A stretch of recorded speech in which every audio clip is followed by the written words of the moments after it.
Assalamualaikum warahmatullahi wabarakatuh. Hamdan syukran lillah wassalatan wassalaman ala rasulillah wa ala alihi wa sahbihi wa ba'da.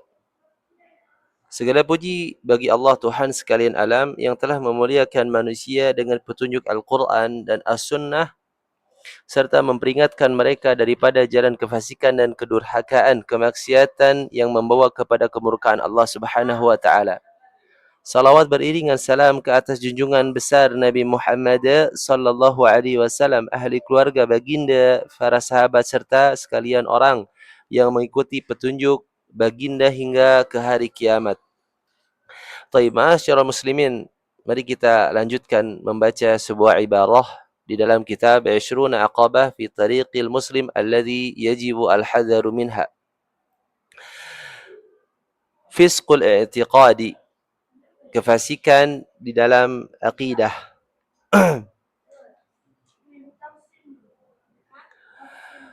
وفسق الاعتقاد كفسق أهل البدع الذين يؤمنون بالله ورسوله واليوم الآخر ويحرمون ما حرم الله ويوجبون ما أوجب الله ولكن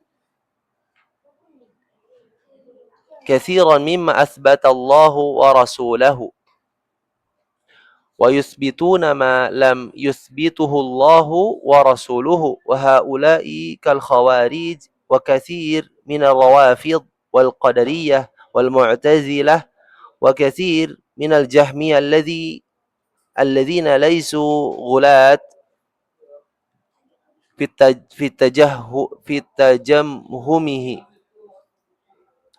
Kefasikan dalam akidah sama seperti kefasikan golongan ahli bidah, yaitu mereka yang beriman kepada Allah, beriman kepada Rasulnya dan hari akhirat, serta mengharamkan apa yang Allah haramkan dan mewajibkan apa yang Allah wajibkan.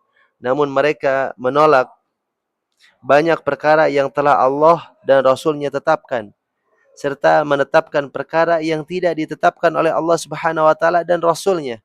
Golongan ini termasuklah seperti Khawarij, sebagian besar Rafidhah, Syiah yang melampau, Qadariyah, Mu'tazilah, dan sebagian Jahmiyah yang tidak terlalu melampau dalam fahaman mereka. Faidatun muhimmatun, hadhihi faidatun muhimmatun. Qala Ibnu Al-Qayyim, asyratu asya' dha'i'ah la yuntafa'u biha.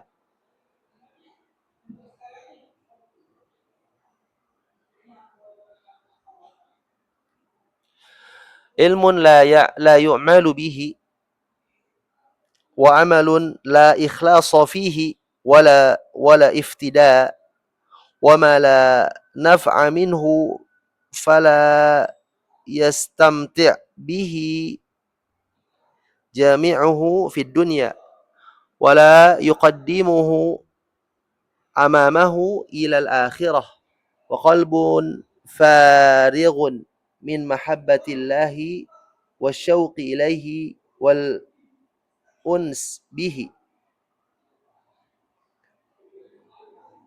wa badanun mu'attalun min ta'atihi wa khidmatihi wa mahabbatun la tataqayyadu biridan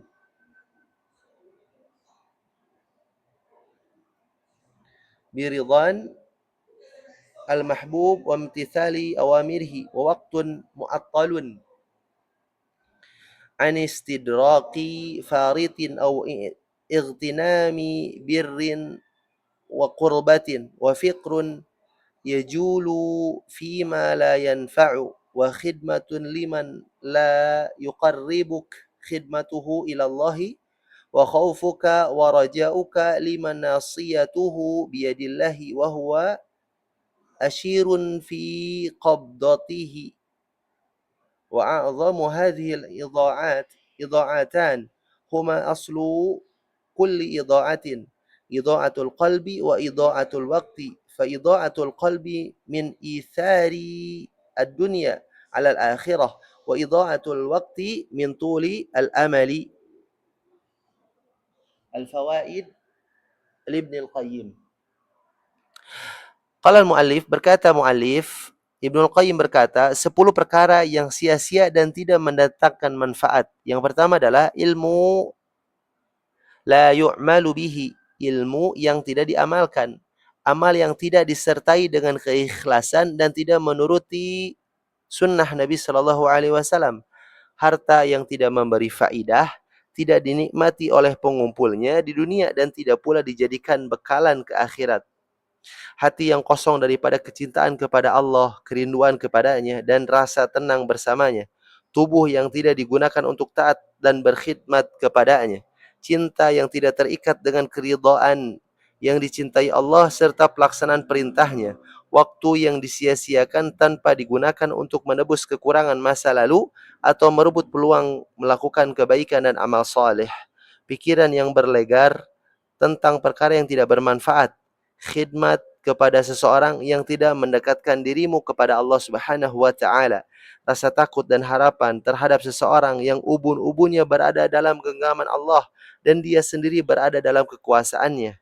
Dan yang paling besar antara semua pembaziran ini ialah dua jenis pembaziran utama yang menjadi asal kepada segala bentuk pembaziran lain, yaitu pembaziran hati dan pembaziran masa. Pembaziran hati berpunca daripada mengutamakan dunia berbanding akhirat. Pembaziran masa berpunca daripada panjang angan-angan. Tul amal. Anwa'ul udwan, jenis-jenis kezaliman, al-udwan. Al-udwan ta'addi al-mubah ila al-qadar al-muharram az-zaid ala al-mubah. Udwan atau pencerobohan ialah melampaui batas daripada perkara yang diharuskan, yang dimubah, yang dibolehkan kepada perkara yang diharamkan, kemaksiatan kepada Allah Subhanahu wa taala. Wal udwan satu anwa, dan udwan ada 3 atau terbahagi kepada 3 jenis. Yang pertama adalah al-udwan fi haqqillahi wa udwan fi haqqil abadi wa udwan fi haqqihima. Kezaliman terhadap hak Allah, seperti seseorang yang melampaui batas dalam makanan dan minuman.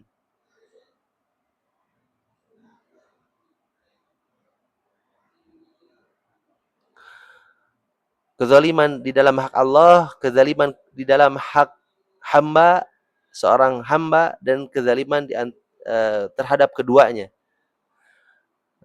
Amal ladzi fi haqqillahi misal an yata'adda ma abaha Allahu aklahu wa syurbahu min at-tayyibati ila ma harama Allahu min al-khaba'ith kal maita wal khamar wal lahm al-khinzir wa ghairi dzalik. Kezaliman terhadap hak Allah seperti seseorang yang melampaui batas dalam makanan dan minuman yang halal dan baik kepada makanan yang diharamkan oleh Allah seperti bangkai, arak, daging khinzir dan sebagainya. Wa amal udwan fi haqqillahi wa haqqil abadi fahuwa misal at-ta'addi ala ma abaha Allahu azza wa jalla min al-wat'i al-halal lizawjat wa milk al-yamin ila ma haramallahu min wat'i min siwahuma minan nisa'i al-ajnabiyat aw al-maharim. Wal ithmu wal udwan huma al-ithmu wal baghi المذكوران في قوله تعالى قل إنما حرم ربي الفواحش ما ظهر منها وما بطن والإثم والبغي بغير الحق والبغي غالب استئماله في حقوق العبد والاستطالة عليهما. Kezaliman terhadap hak manusia seperti apabila seseorang mengambil hak, ya, lalu mengambil daripadanya lebih daripada hak, maka telah menzalimi dalam harta, tubuh atau marwahnya. Kezaliman terhadap hak Allah dan hak manusia sekaligus seperti seseorang yang melampaui batas daripada hubungan halal dengan istri atau hamba perempuan kepada hubungan haram, kepada seperti berzina dengan wanita ajnabi, wanita asing, atau dengan mahramnya.